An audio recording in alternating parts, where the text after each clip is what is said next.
आजकल हर तरफ एआई यानी मसनूई ज़हानत की बात हो रही है, लेकिन क्या कभी ये सोचा है कि इसका हमारी ज़हनी सेहत से क्या ताल्लुक है? दरअसल एआई और मेंटल हेल्थ सपोर्ट इन दोनों के मिलाप से ना एक बहुत बड़ी तब्दीली आ रही है। तो आज हम इसी नए महाज को खोजेंगे और देखेंगे कि टेक्नोलॉजी हमारे जज्बात को समझने और उन्हें सहारा देने के अंदाज को कैसे और कितना बदल रही है। और इस बात की गहराई समझने के लिए सिर्फ एक अदद पर नज़र डालते हैं। 69%, जी हाँ 69% नौजवान अपनी सेहत के मामलात में मदद लेने के लिए एआई टूल्स का इस्तेमाल कर चुके हैं। तो ये कोई मुस्तकबिल की बात नहीं है या कोई छोटा मोटा ट्रेंड नहीं है, ये एक हकीकत है, ख़ास तौर पर नौजवान नस्ल के लिए जो इस टेक्नोलॉजी को बहुत तेज़ी से अपना रही है। लेकिन सवाल ये है कि ये सब कुछ अचानक कैसे हो रहा है। देखिए, ये जो टेक्नोलॉजी का इनकलाब है ना, ये हवा में नहीं आया। इसकी जड़ें दरअसल हमारे मुआशरे में आने वाली तब्दीलियों में हैं। तो चलें पहले ये समझते हैं कि समाजी सतह पर ऐसा क्या बदल रहा है जो इस पूरी डिजिटल लहर के लिए रास्ता बना रहा है। सबसे दिलचस्प बात तो ये है कि आज की नस्ल, ख़ास तौर पर नौजवान, ज़हनी सेहत पर बात करने से हिचकिचाते नहीं हैं। वो पहले से कहीं ज़्यादा खुले हैं और इसके लिए वो अक्सर गुमनाम ऑनलाइन कम्युनिटीज़ का सहारा लेते हैं, जहां वो खुद को महफूज महसूस करते हैं। अब जब बात करने का कल्चर बढ़ रहा है, तो यही वजह है कि एआई को भी एक पहले कदम के तौर पर, यानी इब्तिदाई मदद के लिए आसानी से कबूल किया जा रहा है।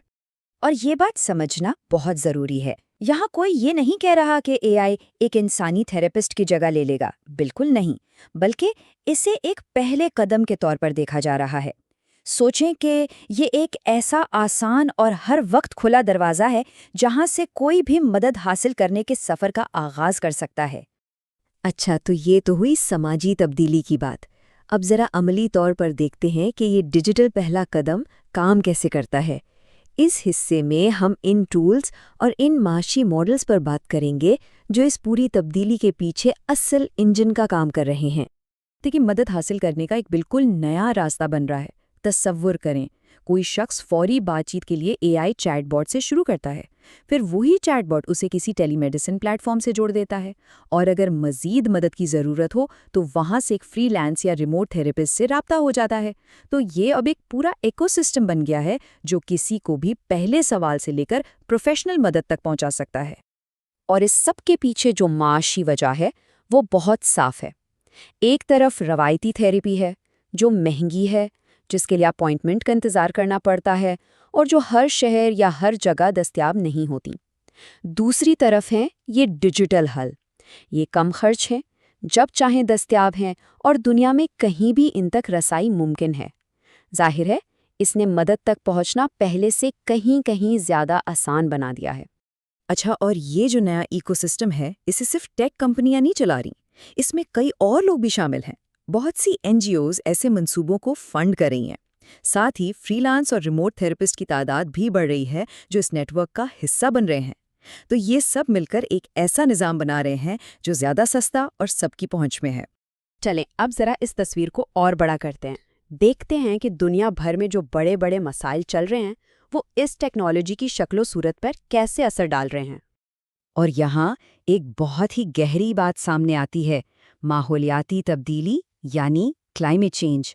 हम सब इसके बारे में सुनते हैं, लेकिन अब इसके नफ्सियाती असरात को भी तस्लीम किया जा रहा है। इको एंग्जाइटी या माहौलियाती बेचैनी अब एक हकीकी मसला है, और जब हम ऐसे आलमी बहरानों के ज़हनी असरात को मानते हैं तो ये बात भी साफ हो जाती है कि हमें ऐसे सपोर्ट सिस्टम्स की ज़रूरत है जो बड़े पैमाने पर हर किसी तक पहुंच सकें। तो क्या हुकूमतें और बैनुल-अक़वामी इदारे इस मामले में कुछ कर रहे हैं? जी बिल्कुल। अगर आप 2020 की दहाई के शुरू में देखें तो ये सब सिर्फ पॉलिसी की बहसों तक महदूद था। फिर कुछ साल बाद हमें पायलट डिजिटल हेल्थ प्रोग्राम नजर आने लगे, और आज वर्ल्ड हेल्थ ऑर्गेनाइजेशन जैसे इदारे भी मैदान में हैं और बैनुल-अक़वामी ताउन बढ़ रहा है। तो कह सकते हैं कि पॉलिसी अगरचा आहिस्ता आहिस्ता लेकिन टेक्नोलॉजी के साथ कदम मिला रही है। ये सब कुछ बहुत मुस्बत लगता है ना? लेकिन अब हम इस गुफ्तगू के सबसे अहम اور شاید سب سے مشکل حصے کی طرف آتے ہیں، وہ قانونی اور اخلاقی سوالات جن کا جواب دیے بغیر اس ٹیکنالوجی کا مستقبل محفوظ اور فائدہ مند نہیں ہو سکتا۔ تو مرکزی بحث یہ نہیں ہے کہ اے آئی مقابلہ انسان کون بہتر ہے، اصل بحث یہ ہے کہ کس کا کیا کردار ہے۔ اے آئی 24 گھنٹے دستیاب ہے، یہ ڈیٹا کی بنیاد پر کچھ چیزیں سمجھ سکتا ہے اور پہلے قدم کے لیے بہترین ہے، لیکن جب بات آتی ہے پیچیدہ معاملات کی، گہری ہمدردی کی اور ایک مضبوط معالجاتی رشتے کی، تو وہاں انسان کا کوئی نعم البدل نہیں۔ اور اسی کردار کی تقسیم سے کچھ بہت بڑے سوال اٹھتے ہیں۔ سب سے پہلا اور شاید سب سے خوفناک سوال، ہمارے ڈیٹا کا کیا ہوگا؟ اس کی حفاظت کون کرے گا؟ جب ہم اپنی سب سے خفیہ، سب سے ذاتی باتیں ایک اے آئی کو بتا رہے ہیں تو اس کی رازداری کی ضمانت دینا سب سے زیادہ ضروری ہے۔ پھر ایک اور بہت بڑا چیلنج ہے، انصاف اور ثقافتی حساسیت۔ ذرا سوچیں، اگر ایک اے آئی کو صرف مغربی معاشروں کے ڈیٹا پر ٹرین کیا جائے تو کیا وہ مشرقی معاشرے سے تعلق رکھنے والے کسی شخص کے مسائل کو ٹھیک سے سمجھ پائے گا؟ بالکل نہیں۔ ہمیں ایسے سسٹم بنانے ہوں گے جو ہر ثقافت اور ہر پس منظر کے لیے یکساں طور پر مؤثر اور منصفانہ ہوں۔ اور آخر میں یہ سوال کہ اخلاقی ڈیزائن کیا ہے، یہ کوئی کتابی یا اکیڈمک بیس نہیں ہے۔ اس کا سیدھا سادھا مطلب ہے ان ٹولز کو اس ذمہ داری سے بنانا کہ وہ کسی کو فائدے کے بجائے نقصان نہ پہنچا دیں، یعنی ان کا بنیادی مقصد ہمیشہ صارف کی بھلائی ہونا چاہیے۔ تو آخر میں ہم اس ایک سوال پر آ کے رکتے ہیں، اے آئی ذہنی صحت کی مدد کی طرف ایک بہت طاقتور پہلا قدم فراہم کر رہا ہے جو شاید لاکھوں لوگوں کے لیے مدد کے بند دروازے کھول دے۔ لیکن ہم یہ کیسے یقینی بنائیں گے کہ یہ پہلا قدم صحیح سمت میں ہو، ایک ایسے مستقبل کی طرف جو سب کے لیے محفوظ، منصفانہ اور سچ میں مددگار ہو؟ یہی وہ سوال ہے جو اس نئے دور کی پوری کہانی لکھے گا۔